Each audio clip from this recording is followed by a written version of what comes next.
The diner was nearly empty when he walked in. The kind of late, quiet hour when secrets feel louder than voices. Black coat, cold eyes, the air changing the moment he took a seat. Everyone in town knew who he was. The kind of man nobody looked at twice, if they wanted to stay alive.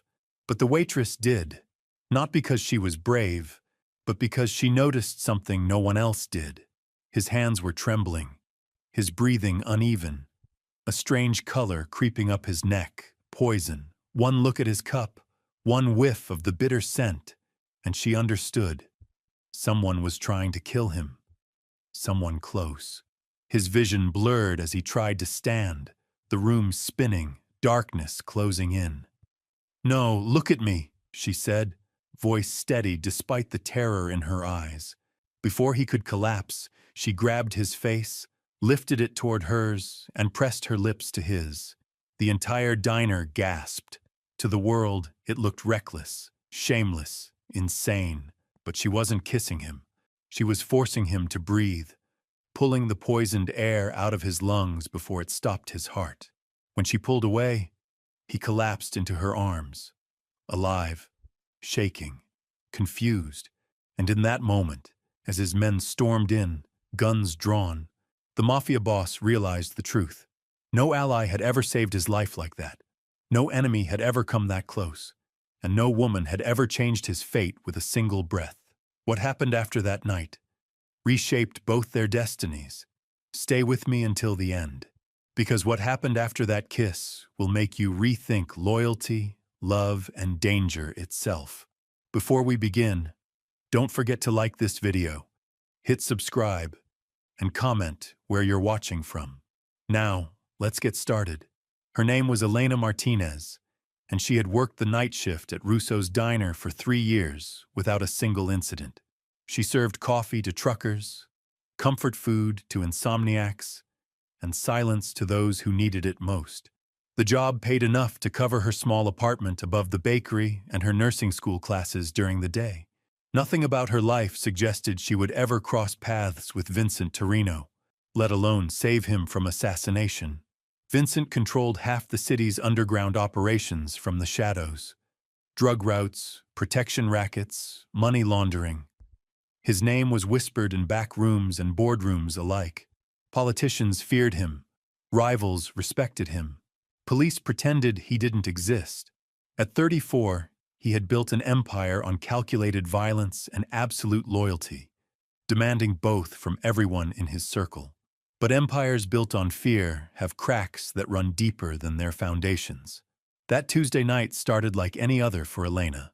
She tied her hair back, checked the coffee machines, and prepared for another 8-hour shift, serving the forgotten souls of the city. The diner sat at the intersection of 2 highways, catching travelers who needed fuel for their cars and themselves.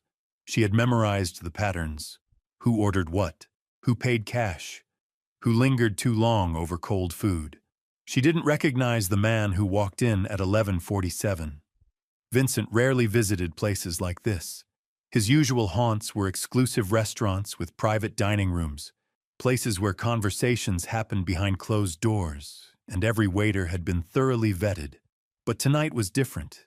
Tonight, he was supposed to meet Marco Castellano, his trusted lieutenant and childhood friend, for what Marco had described as an urgent discussion about territorial disputes in the harbor district. The choice of location had surprised Vincent. Marco typically preferred their usual spots: the back room at Gino's, the private office above the jewelry store, anywhere with multiple exit routes and familiar faces. But Marco had insisted this meeting required absolute secrecy, somewhere no one would think to look for them. Vincent slid into the corner booth, positioning himself with a clear view of both entrances.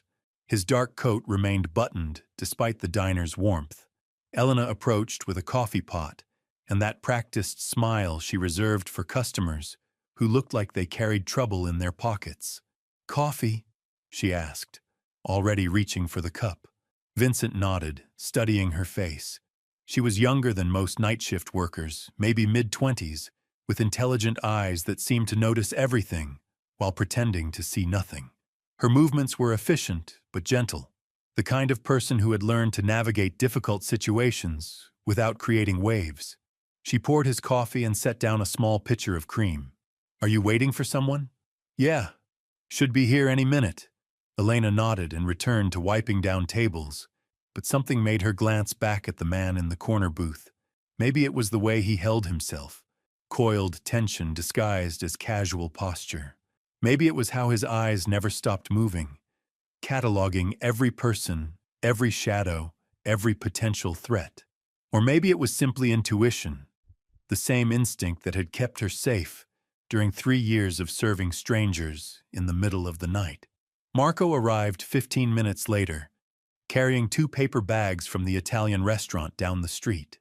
He slipped into the booth across from Vincent, with the easy familiarity of someone who had shared 1,000 conversations in similar settings. "Sorry I'm late," Marco said, pushing one bag toward Vincent. "Figured you might be hungry. Got your favorite, the veal parmigiana from Benedetto's." Vincent smiled, the first genuine expression Elena had seen from him all evening. "You know me too well." Marco had indeed known Vincent for most of their lives. They had grown up 3 blocks apart in the same neighborhood, attended the same schools, learned the same hard lessons about survival and loyalty. When Vincent started building his organization, Marco was among the first to join him. When Vincent needed someone he could trust, absolutely. Marco was always the answer, which made what happened next so devastating. Elena was refilling the sugar dispensers when she noticed the smell. Bitter almonds mixed with something metallic, a scent she recognized from her chemistry classes but had never encountered in real life. Her head snapped up, eyes searching for the source. The 2 men in the corner booth were eating, talking quietly, seemingly unaware of any danger, but the smell was coming from their direction. She moved closer, pretending to clean nearby tables while straining to hear their conversation. Vincent was telling Marco about a shipment arriving at the docks next week. Marco was nodding, asking the right questions, playing the part of the loyal lieutenant perfectly. Too perfectly. Elena's nursing training had taught her to recognize the early signs of poisoning. The slight flush creeping up Vincent's neck, the way his hand trembled almost imperceptibly as he lifted his coffee cup, the subtle change in his breathing pattern, shallow and slightly labored. She looked at Marco, saw the way he was watching Vincent with clinical detachment, like a doctor monitoring a patient's vital signs, saw how he hadn't touched his own food, how his own coffee cup sat untouched beside his plate. The realization hit her like ice water. Marco wasn't here for a business meeting. He was here to watch Vincent die. Vincent had survived 3 decades in a world where betrayal was currency, where today's ally could become tomorrow's executioner. He had developed instincts that kept him alive through gang wars, federal investigations, and countless attempts on his life. But those instincts had a blind spot. They couldn't protect him from the people he loved most. Marco had been planning this for months. The territory dispute was real, but it wasn't with outside rivals. It was between Marco and Vincent's other lieutenants. A power struggle that Marco intended to end decisively. With Vincent gone, the organization would fracture, allowing Marco to seize control of the most profitable operations while his competitors fought over the scraps. The poison was elegant in its simplicity, tasteless, odorless when mixed with the right substances, designed to mimic a heart attack. Vincent would collapse, die within minutes, and the coroner would find nothing suspicious. Just another mobster whose lifestyle finally caught up with him. Marco had chosen the diner specifically because it was public enough to establish his alibi while remote enough to ensure minimal witnesses. He would play the grieving friend, call for an ambulance, cooperate fully with any investigation. By tomorrow morning, he would be attending Vincent's funeral while secretly dividing his territory. The plan was perfect, except for one variable Marco hadn't considered. A nursing student with sharp eyes and a conscience she couldn't ignore. Elena felt her heart hammering as she watched Vincent's condition deteriorate. His face was growing pale, sweat beading on his forehead despite the cool air. Marco was still talking, still playing his part, but his eyes held the cold satisfaction of someone watching their enemy fall. She had maybe 2 minutes before the poison reached lethal levels in Vincent's bloodstream. 2 minutes to decide whether to get involved in something that could get her killed, or watch a man die while his best friend smiled and counted the seconds. Elena had never considered herself particularly brave. She avoided confrontation, paid her bills on time, kept her head down and her goals modest. But standing there watching Vincent struggle to breathe while Marco calculated his betrayal, she felt something ignite in her chest that had nothing to do with courage and everything to do with basic human decency. She couldn't let this happen. Not like this. Not while she had the knowledge and ability to stop it. Vincent tried to stand, his chair scraping against the floor as the room began to spin around him. His vision blurred, darkness creeping in from the edges as his body fought against the toxins flooding his system. "No, look at me," Elena said, her voice cutting through the fog of his consciousness. Before he could collapse completely, Elena made a choice that would haunt both their lives forever. She grabbed his face with both hands, forcing him to look directly into her eyes, and without hesitation, pressed her mouth to his. But this wasn't what it appeared to be. The other customers in the diner gasped. The cook dropped his spatula. Marco's carefully controlled expression cracked for just a split second before he recovered, his hand instinctively moving toward the gun beneath his jacket. Elena wasn't kissing Vincent.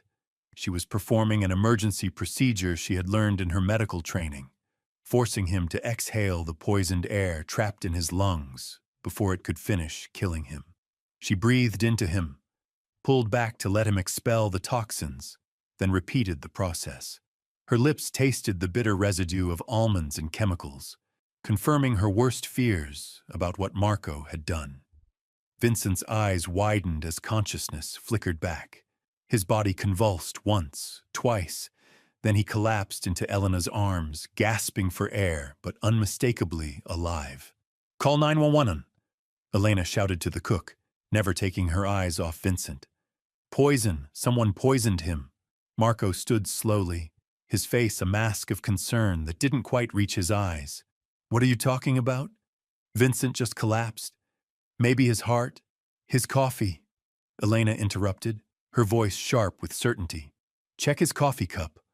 I can smell the cyanide compound from here." The word cyanide hung in the air like a death sentence. Marco's hand moved closer to his weapon, but before he could act, the diner's front door exploded inward. 3 men in dark suits burst through the entrance, guns already drawn, eyes scanning for threats. Vincent's security detail had been watching from the parking lot, maintaining their distance as instructed, but the commotion inside had triggered their protective instincts. "Boss!" The lead man, Tony Ricci, dropped to one knee beside Vincent, his weapon trained on Marco. "What happened?" Vincent struggled to sit up in Elena's arms, his voice barely a whisper. "Marco, the food. She saved me." Tony's eyes snapped to Marco, who had frozen with his hand halfway to his jacket. The other 2 bodyguards flanked him instantly, their intentions crystal clear. "Easy, Tony," Marco said, raising his hands slowly. "I'm just as shocked as you are. We were having dinner when Vincent collapsed. Thank God this young lady knew what to do." But Elena wasn't finished. Her nursing instincts had taken over completely, overriding any fear of the dangerous men surrounding her. "Someone needs to test that coffee immediately. The poison is still active. If anyone else drinks from that cup, they'll die within minutes." She turned to Vincent, checking his pulse, monitoring his breathing. "How do you feel? Any chest pain? Difficulty focusing?" Vincent stared at her with an expression that mixed gratitude with something deeper, a recognition that this stranger had not only saved his life, but had done so at enormous personal risk. "I'm alive because of you," he managed to say. Marco watched this exchange with growing desperation. His perfect plan was crumbling around him, and worse, he was surrounded by armed men who would kill him without hesitation if Vincent gave the word. He needed to regain control of the situation. "Vincent, you're clearly in shock," Marco said. his voice taking on a soothing tone. This woman is confused. Why would anyone want to poison you? We've been friends for 30 years. Have we? Vincent interrupted, his strength returning along with his clarity of thought. He studied Marco's face with new eyes, seeing details he had missed before.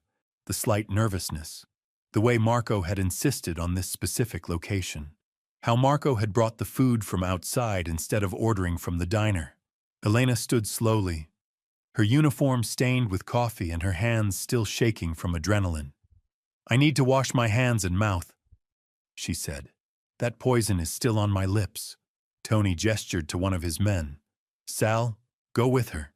Make sure she's safe." As Elena headed toward the restroom, Vincent pulled himself into a sitting position on the floor. The poison's effects were fading, but the betrayal was just beginning to sink in. 30 years, Vincent repeated, his voice growing stronger. "You've been by my side for 30 years, Marco. You were at my wedding. You held my daughter when she was born. You were there when cancer took my wife." Marco's composure began to crack. "Vincent, please. You're not thinking clearly. The poison, it's affecting your judgment." "My judgment is fine," Vincent said, rising to his feet with Tony's help. "Better than it's been in months, actually. Those territorial disputes you've been reporting, the ones that required so many private meetings, were those real, Marco?" The silence stretched between them like a chasm. Around the diner, the other customers had either fled or pressed themselves against the far walls, trying to become invisible. The cook had retreated to the kitchen, presumably calling the police as Elena had instructed.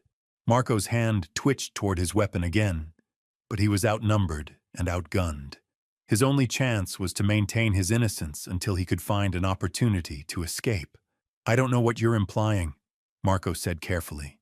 "If someone poisoned you tonight, we need to find out who. But it wasn't me, Vincent. It could never be me." Elena returned from the restroom, her face pale but determined. She had rinsed the poison residue from her mouth and hands, but the weight of what she had witnessed was clearly affecting her. "The police will be here soon," she announced, "and probably paramedics. You should go to the hospital for blood work. Make sure all the toxins are out of your system." Vincent nodded, but his attention remained fixed on Marco. "Tell me about the food, Marco. Where exactly did you get it?" "Benedetto's, like I said. Your favorite place. And you carried it here yourself? Didn't let anyone else handle it?" Marco hesitated for just a fraction of a second, long enough for Vincent to notice. "Of course. I wanted to make sure it stayed warm." Elena stepped forward, her voice quiet but confident. "The poison wasn't in the food. It was in the coffee. I could smell it when I got close to your table. Someone added it after you started drinking." All eyes turned to Marco, whose face had gone ashen. The coffee had been poured by Elena herself, served in clean cups from the diner's kitchen. The only person who had been close enough to add anything to Vincent's cup after that was the man sitting across from him. Vincent felt something die inside his chest, not from poison this time, but from the crushing weight of betrayal by someone he had loved like a brother. "Why, Marco?" Vincent asked, his voice barely audible. "What could be worth 30 years of friendship?" Marco's facade finally crumbled completely. His shoulders sagged, and for a moment, he looked every one of his 58 years. "You know why," he said quietly. "You've always known. The business is changing, Vincent. The old ways aren't working anymore. We need someone younger, someone who understands how to adapt. So you decided to kill me?" "I decided to save the organization," Marco replied, meeting Vincent's eyes for the first time since his collapse. "Your way was going to get us all killed or arrested. The feds are closing in. The other families are getting stronger, and you're still operating like it's 1995. Elena listened to this exchange with growing horror. She had saved a man's life without knowing who he was or what he represented. Now she was learning that both men were criminals, that she had potentially saved one murderer from being killed by another. But as she watched Vincent's face, saw the genuine pain of betrayal, the way his hands shook not from poison but from heartbreak, She realized the situation was more complex than simple good versus evil. Sirens wailed in the distance, growing closer with each passing second. Marco heard them too, and his desperation reached a breaking point. "Vincent, we can still fix this," he said urgently. "We can tell the police it was an outside attack. Someone trying to hurt both of us. We can—" "No," Vincent said firmly. "We can't fix this, Marco. You tried to murder me. You looked me in the eye, shared a meal with me and watched me die. There's no coming back from that." Tony and the other bodyguards waited for orders, their weapons still trained on Marco. One word from Vincent would end this permanently, but Vincent hesitated. Despite everything, despite the poison and the betrayal and the calculated cruelty of Marco's plan, 30 years of friendship couldn't be erased in a single moment. Elena saw his struggle and understood it in a way that surprised her. She had grown up in a neighborhood where loyalty was everything, where betrayal by family or close friends was considered the worst possible sin. She could see that Vincent was torn between justice and mercy, between protecting himself and honoring their shared history. The police sirens were getting closer. Within minutes, the diner would be swarming with cops, paramedics, and probably federal agents. Decisions made in the next few moments would echo for years to come. Years to come. Elena looked at Vincent, then at the approaching sirens, then back at Marco, who stood frozen between his former friend and certain death. Something in her nursing training kicked in, not the medical part, but the human part. The part that had taught her that sometimes healing meant making impossible choices. "Vincent," she said quietly, her voice cutting through the tension like a scalpel. "The police will be here in less than 2 minutes. Whatever you decide about Marco, decide it now. But remember, once they walk through that door, everything changes. For all of us." Vincent's eyes met hers, and in that moment, she saw something she hadn't expected. Not the cold calculation of a crime boss, but the wounded confusion of a man whose world had just shattered. The poison hadn't just attacked his body.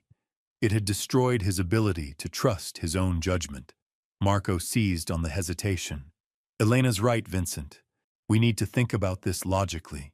If you kill me here in front of witnesses, you'll spend the rest of your life in prison. Is that what you want? Is that what your daughter would want?" The mention of Vincent's daughter hit like a physical blow.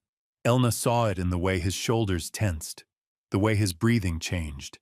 She didn't know about his family, but clearly Marco was playing his final card. "Don't," Vincent said, his voice deadly quiet. "Don't you dare bring her into this. She's already in it." Marco pressed on desperately. "You think the feds won't use your arrest to go after everyone connected to you? You think they'll care that she's innocent? Your death tonight was supposed to protect her, Vincent. Clean slate, new leadership, no more federal attention." Elena felt sick. She was watching a friendship dissolve in real time, seeing how 30 years of shared history could become a weapon in the right hands. But she was also seeing something else. The way Vincent's men were looking at their boss, waiting for an order that might destroy everything they had built together. Tony stepped closer to Vincent, his voice low and urgent. "Boss, we need to move. Cops are maybe 90 seconds out. What's the call?" Vincent stared at Marco, his former best friend, the man who had shared his secrets and his sorrows, who had helped him bury his wife and had promised to help him protect his daughter. The man who had just tried to murder him with the same casual efficiency he might use to order dinner. "You're right about one thing," Vincent said finally. "My daughter doesn't deserve to pay for my sins. Or yours." He turned to Tony. "Take Marco to the warehouse. Hold him until I decide what to do. No marks, no interrogation. Just hold him." Marco's relief was visible, but Elena could see the calculation behind his eyes. He was already planning his next move, already thinking about how to turn this temporary reprieve into permanent survival. "Vincent, you're making the right choice," Marco said, his voice thick with false gratitude. "We can work through this. We can—" "Shut up," Tony growled. grabbing Marco's arm with enough force to make him wince. "You talk when the boss tells you to talk." As Tony and his partner escorted Marco toward the rear exit, Vincent turned to Elena. The sirens were close now, maybe 30 seconds away, and she could see the weight of leadership settling back onto his shoulders like a familiar coat. "You saved my life tonight," he said simply. "That creates a debt between us." Elena shook her head. "I don't want anything from you. I just did what anyone should do. But anyone didn't do it. You did. And in my world, that matters." The first police car pulled into the parking lot, its red and blue lights painting the diner's windows in alternating colors. Elena felt her heart rate spike as she realized how this was going to look. A waitress, a collapsed customer, signs of poisoning, and no clear explanation for what had happened. Vincent seemed to read her thoughts. "Don't worry. I'll handle the police. You were just doing your job, trying to help a customer who collapsed. You don't know anything about anything else." Elena wanted to argue, wanted to tell him that she couldn't just pretend she hadn't witnessed an attempted murder, hadn't seen the casual way Marco had prepared to watch his best friend die. But as the first officers pushed through the diner's front door, she realized that Vincent was offering her something more valuable than money or protection. He was offering her invisibility. In a world where witnesses to mob business tended to disappear, being invisible might be the only thing that kept her alive. "Ma'am, step away from the customer, please," the lead officer called out, his hand resting on his weapon as he took in the scene. 2 more cops followed him in, spreading out to secure the area. Elena raised her hands and moved back slowly. "He collapsed. I think someone poisoned his coffee. I was just trying to help him breathe." Vincent struggled to his feet, one hand pressed against the table for support. Despite everything, the poison had left him genuinely weak, and the effort of standing was clearly taxing. "Officer, my name is Vincent Torino. I was having dinner when I suddenly felt sick. This young lady probably saved my life with quick thinking." The lead cop's expression changed the moment he heard Vincent's name. Elena saw the recognition flicker across his face, followed quickly by wariness and something that might have been resignation. Everyone in the city knew who Vincent Torino was, including the police. "Mr. Torino, we'll need to ask you some questions about what happened tonight, and we'll need to test that coffee cup for substances." "Of course, officer. I'm as eager as you are to find out who might want to hurt me." Elena watched this exchange with growing amazement. Vincent's transformation was complete. From wounded victim back to composed crime boss, managing the situation with the same skill he probably used to run his organization. She was seeing firsthand how someone survived 30 years in a world where every conversation might be their last. The paramedics arrived next, wheeling in equipment and immediately focusing on Vincent's condition. Elena found herself pushed to the sidelines as professionals took over, checking his vital signs and preparing to transport him to the hospital for blood work. But as they loaded him onto a stretcher, Vincent caught her eye one more time. "Elena Martinez," he said, and she realized he had somehow learned her full name in the chaos of the evening. "I won't forget what you did tonight." It wasn't a threat. It wasn't quite a promise either. It was simply a statement of fact, delivered with the weight of absolute certainty. Elena understood that her life had just changed in ways she couldn't yet comprehend. The police kept her for 2 hours, asking the same questions in different ways, trying to understand how a nursing student had known to perform what they were calling an unorthodox, life-saving technique. Elena stuck to the truth as much as possible. She had smelled something wrong, recognized signs of poisoning, and acted on instinct to help. She didn't mention Marco's suspicious behavior. She didn't mention the conversation about territory disputes or betrayal. She certainly didn't mention the guns or the way Vincent's men had appeared with military precision. As far as the official record was concerned, she was simply a good Samaritan who had used her medical training to help a customer in distress. By the time they released her, dawn was breaking over the city. Elena walked out of the police station exhausted, emotionally drained, and acutely aware that her normal life had ended the moment she decided to save Vincent Torino's life. Her phone buzzed with a text from her nursing school study group, asking if she was still planning to attend their review session that morning. Elena stared at the message, trying to reconcile her academic world with what she had just experienced. How was she supposed to sit in a classroom discussing medical ethics when she had spent the night watching a mafia boss nearly die from poisoning by his best friend? She typed back that she wasn't feeling well and needed to skip the session. It was the first lie she had told about the events of the night, but she suspected it wouldn't be the last. Elena took the bus back to her apartment, watching the city wake up around her. People heading to work, grabbing coffee, starting their normal Tuesday morning routines, completely unaware that a few miles away, a friendship had died, and a waitress had stepped into a world she didn't understand. As she climbed the stairs to her small studio apartment above the bakery, Elena tried to convince herself that it was over. Vincent would recover, the police would investigate, and eventually everything would return to normal. She would finish nursing school, find a job at a hospital, and this night would become just an unusual story she might tell someday. But even as she thought it, Elena knew she was wrong. Vincent Torino didn't seem like the kind of man who forgot debts, good or bad, and Marco Castellano was still alive, still dangerous, still capable of seeing her as a threat to his survival. Elena unlocked her door and stepped inside, immediately noticing something that made her blood run cold. Her apartment was exactly as she had left it. Almost. The stack of textbooks on her desk had been moved slightly. The coffee cup she had left by the sink was now positioned differently. Someone had been here while she was at the police station. Someone had searched her apartment. Elena's hands trembled as she checked her bedroom, her bathroom, looking for signs of what the intruder might have taken or left behind. Everything seemed normal, but the violation was clear. Her safe little world had been breached, and she suspected she knew why. Marco might be in Vincent's custody, but that didn't mean he didn't have other people working for him. People who might want to ensure that the only witness to his betrayal couldn't cause problems later. Elena sat on her bed, finally allowing herself to cry.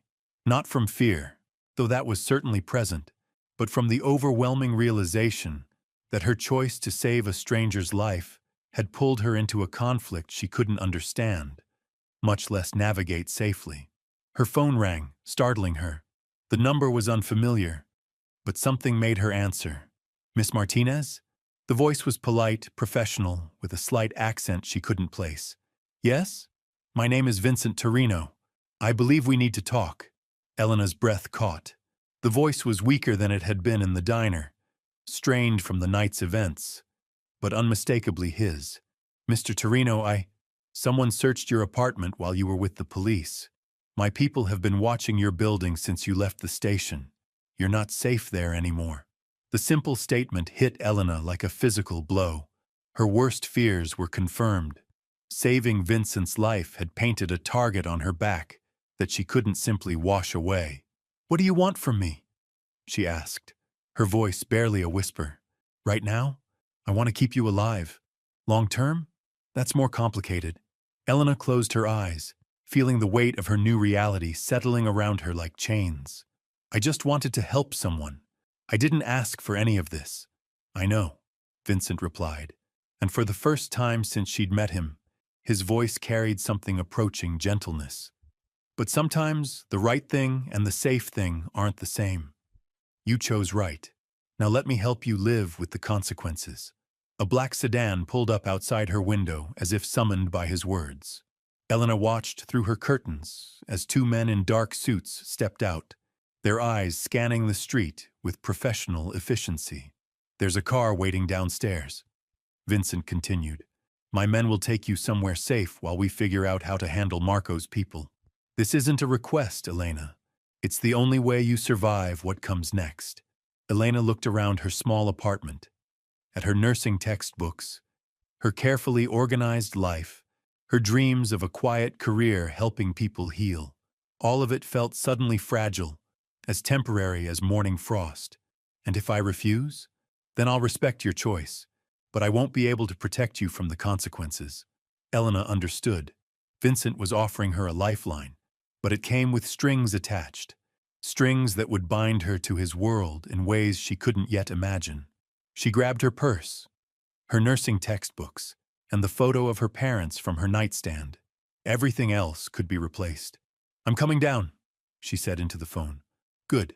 Elena, what you did tonight, saving my life when you had every reason to walk away. That kind of courage is rare in any world. Don't let anyone convince you it was a mistake. The line went dead. Elena took one last look around her apartment, knowing she might never see Vincent again.